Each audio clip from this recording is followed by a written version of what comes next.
se curăță depunerile de calcită și de straturile de rugină ca să fie vopsită.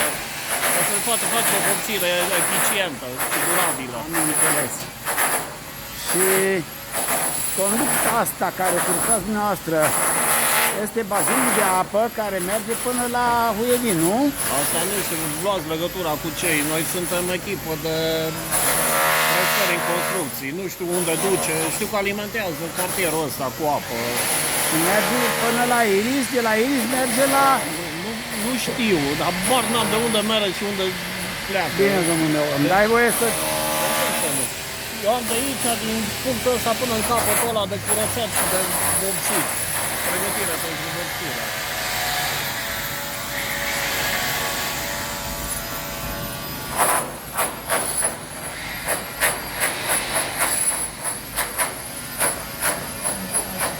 Mă rog, de înlocuit bridele de prindere, Am înțeles. unele noi le vezi că acolo desprinse câteva vreme.